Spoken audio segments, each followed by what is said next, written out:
The Healer, The Healing Work of Mary Baker Eddy, compiled and arranged by David Keyston. Part 4, Second Continuation. Mrs. Eddy told some of her students that the discovery and founding of Christian Science was along these lines. She said she had prayed, struggled, and suffered up the steep pathway that led to her discovery of Christian Science. But when she reached the summit of the high mountain, all was glorious, beautiful, heavenly, joyous spiritual reality. Her healing was instantaneous, and she healed others spontaneously. But she said she had to come down and demonstrate in science every step back to the mountaintop. She said Jesus never had to come down because of his virgin birth. On another occasion, Mrs. Eddy said to a student regarding the first healing work she did after her discovery of Christian Science, "I saw the love of God encircling the universe and man, filling all space. And that divine love so permeated my own consciousness with Christ-like compassion that I loved everything I saw.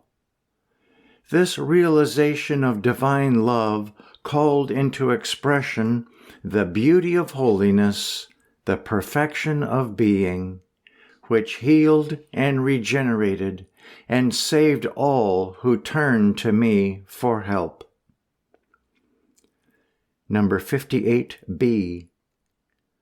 When I was called to go teach Mrs. Sally Wentworth at Stoughton, I did so at a great sacrifice. They were very poor. Mr. Wentworth was a shoemaker by trade, but had been sick for a long time and unable to work. I healed him of so-called incurable hip disease in one treatment. They had scarcely enough money with which to provide food, and lived in a house black for want of paint, with a great boulder directly in front of their door. I paid for having the house painted and for making a lawn front of their house. I healed Mr. and Mrs. Wentworth and their 2 girls free of charge, taught Mrs. W., and remained in their family and directed and assisted her in getting up a Christian Science healing practice. She told me when I left their home that she was averaging $50 per week from her practice at healing. Number 59. At first, after Mrs. Eddy discovered Christian Science, most of the people who had any knowledge of it regarded it more as a cure without medicine than a religion. The healings that she wrought, however, proved its moral and spiritual value. Many of the persons whom she healed manifested not only a change in bodily health, but also a change in conduct, an improved condition of thought. An instance was furnished by a farmer named John Scott in 1870. He had a bad case of enteritis. He had no bowel movement for 2 weeks. He suffered terribly, and a medical consultation gave him no promise of recovery. Mrs. Eddy healed him in less than an hour. His bowels began to act normally. He said he felt perfectly well, and he resumed work the next day. Later, his wife reported to Mrs. Eddy that Mr. Scott had also become a different man. After giving details such as his changed attitude toward their children, she said, "Oh, how I thank you for restoring my husband to health. But more than all else, I am grateful for what you have done for him morally and spiritually." From John. Jesus answered them, "Verily, verily, I say unto you, whosoever committeth sin is the servant of sin. And the servant abideth not in the house forever, but the Son abideth ever. If the Son therefore shall make you free, ye shall be free indeed." The Boston Traveler of 1900 reported the following concerning this healing work of Mrs. Eddy's. Remarkable as was the man's physical healing, even more remarkable was the transformation in his thought and life. His wife told Mrs. Glover a few days later that she had never before seen him hug his children, as other fathers did. But on the night of his recovery, he called them to him, and taking them in his arms, he told them that he loved them. And with tears rolling down his cheeks, he said to his wife, "I am going to be a better man." It is not strange that the happy wife said to Mrs. Glover, "Oh, how I thank you for restoring my husband to health. But more than all else, I am grateful for what you have done for him morally and spiritually." Number 60. Mrs. Linscott, one of Mrs. Eddy's students, relates, "From early girlhood I had an infirmity in the limbs that prevented me walking upstairs easily. One day at the Massachusetts Metaphysical College, I was going up to my room on the 3rd floor, groaning and complaining, and as I reached the landing on the 2nd floor, said aloud, 'I know I'll never get up to the next floor.' Just as I said it, the door opened, and Mrs. Glover came out and heard me. She gave a sweep of her hand and commanded, 'Run up those stairs! Run up those stairs!' I started running and have been running upstairs ever since." Number 61. Mrs. Eddy told her household of a patient who had passed on with consumption, whom she had raised from the dead. She said such a flood of realization of the continuity of life poured into her consciousness that she was able to say with full confidence, "Arise!" And the young woman did arise, healed. From Mark. And he took the damsel by the hand, and said unto her, Talitha cumi, which is, being interpreted, Damsel, I say unto thee, arise. And straightway the damsel arose, and walked, for she was of the age of 12 years. And they were astonished with a great astonishment. Number 62. Mrs. Eddy was called to treat a young girl in Lynn, who, the doctors said, had only a little piece of lung left and was dying. There were spiritualists around, and Mrs. Eddy could not reach her thought at first. So she said to her, Get up out of that bed, and pull the pillow from under the girl's head.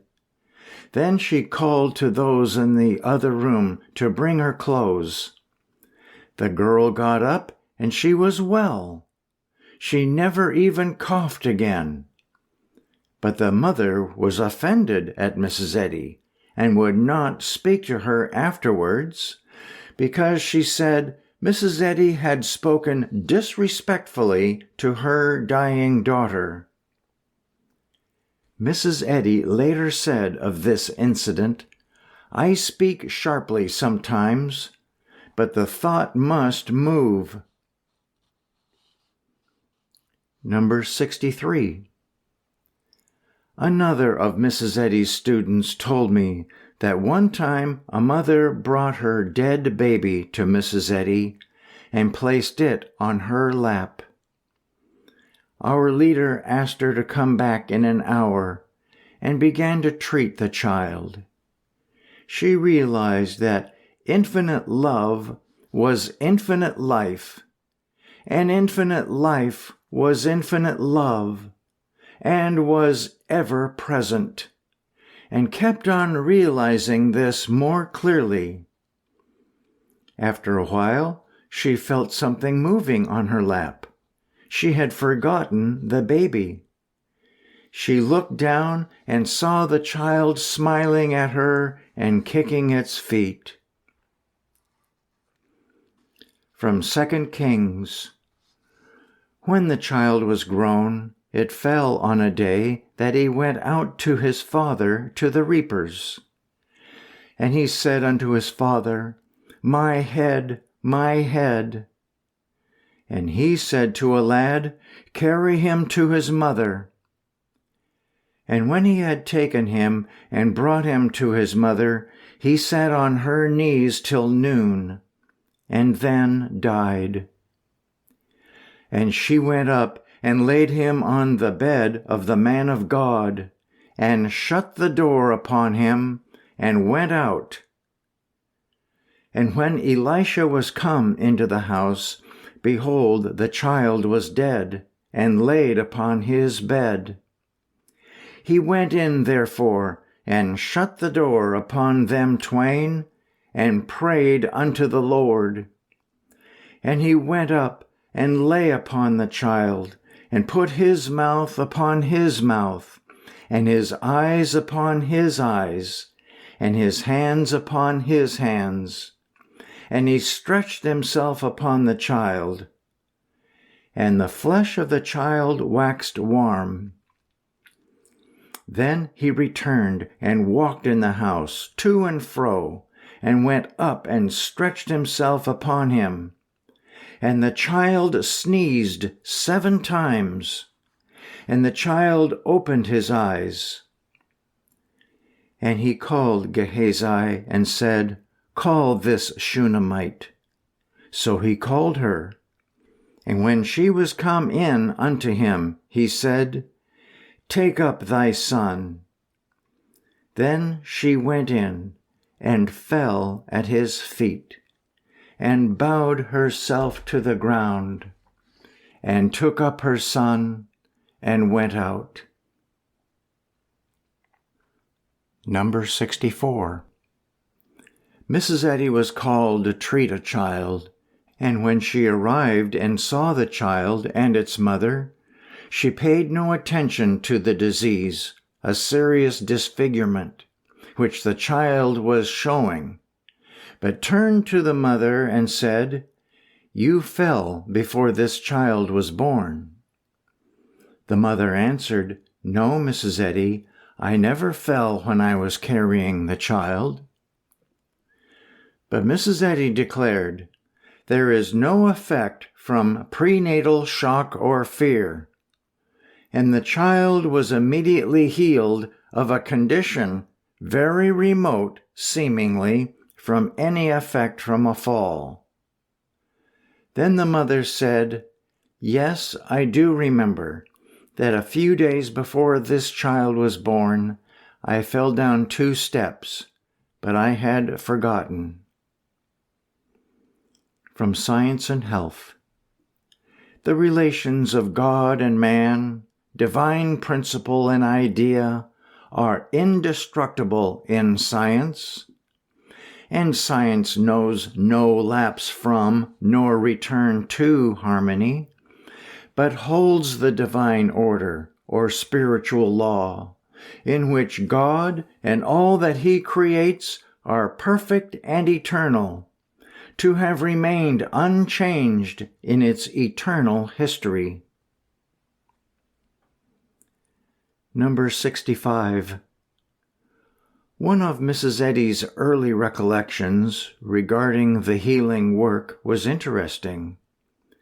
We are all learning together, and I must tell you of some of the funny things I used to do when I first saw that I had this wonderful power. My family and the friends around me saw what was done, and knew that if they sent for me, they would be well. But I could not make them acknowledge it. I could not make them admit what had done the healing work. One day I said, "Oh, I must make them acknowledge it. I must make them see that God does this." Sometimes, as soon as they sent for me, they would be healed before I could get there. And then they would not know that it was God who had done it. So, one day, when I was called to see a child, I was so anxious to have the power of truth acknowledged that I said to myself, "He must not get well until I get there." Of course, that was not right, for I knew I must leave it all to God. But pride had come in, and I lost my humility, and the patient was not healed. Then I saw my rebuke, and when I reached home, I threw myself on the floor, put my head in my hands, and prayed that I might not be, for one moment, touched with the thought that I was anything or did anything. I realized that this was God's work, and I reflected Him. Then the child was healed. From Luke. Not my will, but thine be done. Number 66.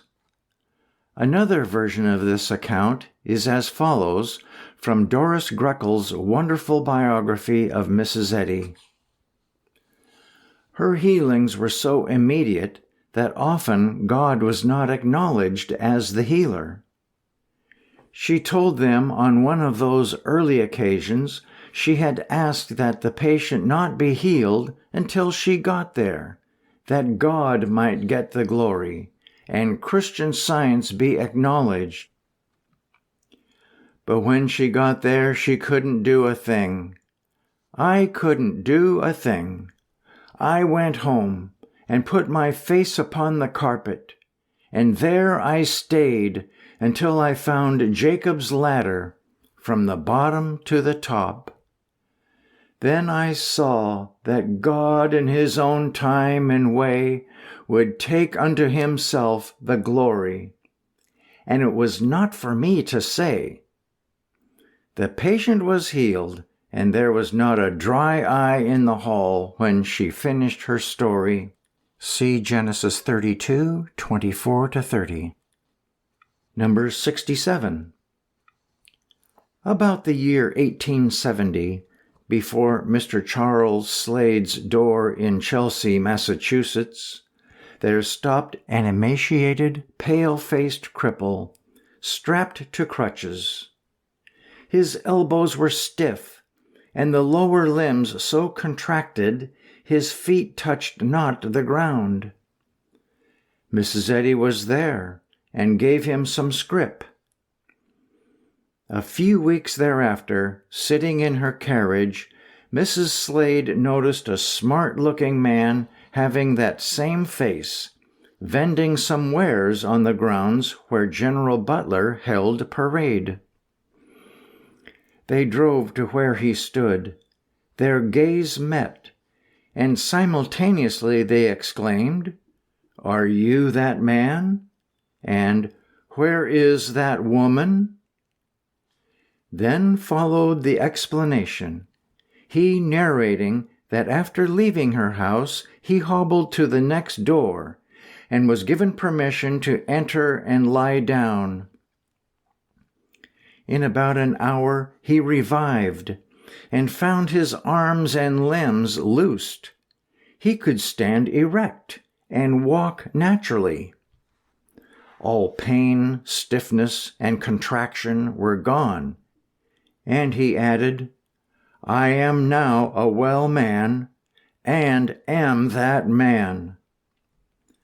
Mrs. Slade then answered his question as to that woman, and afterwards narrated to Mrs. Eddy these circumstances connected with his recovery, but not until she had inquired of her if she thought that terrible-looking cripple whom they both saw was healed.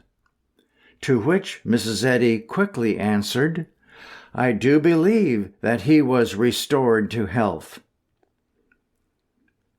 Later, on being asked by her students as to how she healed him, Mrs. Eddy simply said, "When I looked on that man, my heart gushed with unspeakable pity and prayer."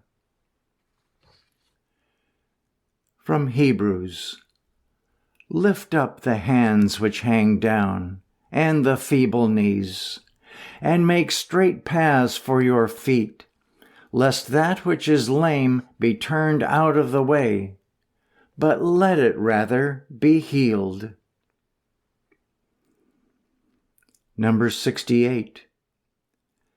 The following is from a lady in Lynn. My little son, 1 year and a half old, was a great sufferer from disease of the bowels until he was reduced to almost a skeleton, and growing worse constantly. Could take nothing but gruel or some very simple nutriment. At that time the physicians had given him up, saying they could do no more for him. But you came in one morning, took him up from the cradle in your arms, kissed him, laid him down again, and went out. In less than an hour he called for his playthings, got up, and appeared quite well. All his symptoms changed at once. For months previously, nothing but blood and mucus had passed his bowels. But that very day the evacuation was natural, and he has not suffered since from his complaint. And it is more than 2 years since he was cured. Immediately after you saw him, he ate all he wanted, and one thing was a quantity of cabbage just before going to bed, from which he never suffered in the least. From Science and Health. Jesus loved little children because of their freedom from wrong and their receptiveness of right. While age is halting between two opinions or battling with false beliefs, youth makes easy and rapid strides towards truth. Number 69. Mr. R.O. Badgley of Cincinnati, Ohio, wrote, "My painful and swelled foot was restored at once on your receipt of my letter, and that very day I put on my boot and walked several miles." He had previously written me, "A stick of timber fell from a building on my foot, crushing the bones. Cannot you help me? I am sitting in great pain with my foot in a bath." From Isaiah. Strengthen ye the weak hands, and confirm the feeble knees.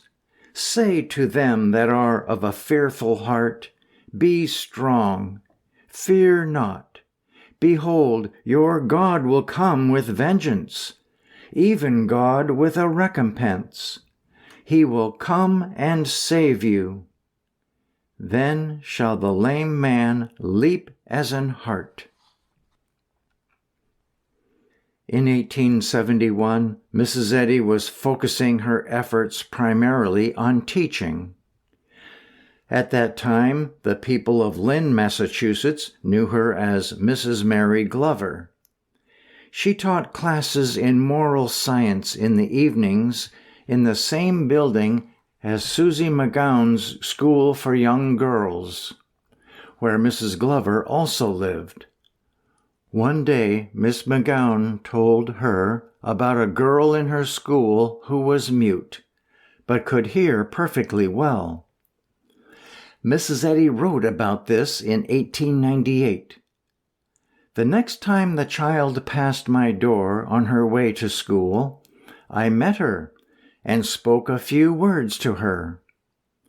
When the question came around to her in class, she astonished the whole school by promptly answering in a clear, strong voice.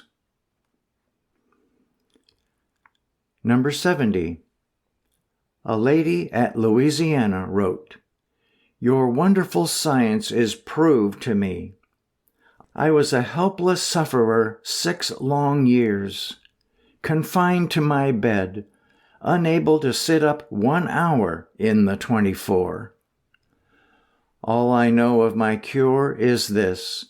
The day you received my letter, I felt a change pass over me. I sat up the whole afternoon, went to the table with my family at supper, and have been growing better every day since. I call myself well." Jenny R. Coffin. Number 71. The following is a case of heart disease described in a letter from a lady at New York. Please find enclosed a check for $500, equivalent to about $15,000 today, in reward for your services that can never be repaid.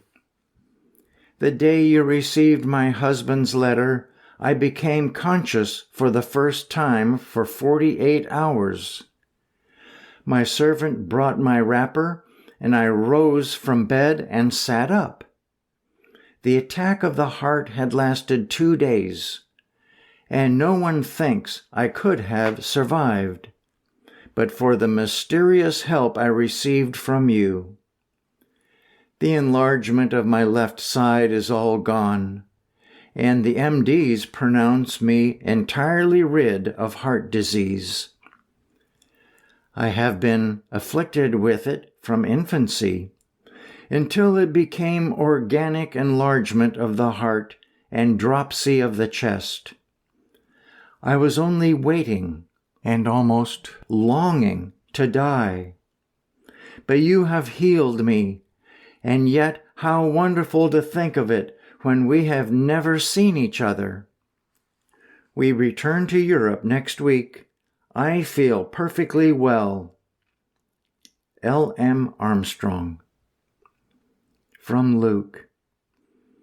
And the people, when they knew it, followed him, and he received them, and spake unto them of the kingdom of God, and healed them that had need of healing. Number 72. A most interesting demonstration of overcoming a material law of hygiene took place in the latter 1870s. Mrs. Eddy was always one to maintain the utmost in personal cleanliness. It was normal at this time for people to bathe once a week. Mrs. Eddy, however, bathed daily. After her discovery of the science of mind healing, she saw cleanliness to be mental, not physical, and proved this in the following excerpt from the diary of her longtime secretary, Calvin Fry, January 25, 1890. From daily baths she entirely stopped bathing, and never bathed for 7 years. One of her students who roomed with her one night said upon retiring, "Oh, Mrs. Glover, how sweet you smell." To which she replied, "Why, I use no cologne." "No, I don't mean that," was the reply, "but how sweet and clean your person is." Mrs. Glover said, "Well, now I will tell you. I have not bathed for 7 years." "Oh, don't tell anyone that," was the reply, "for if you do, people will think you the dirtiest person that ever lived."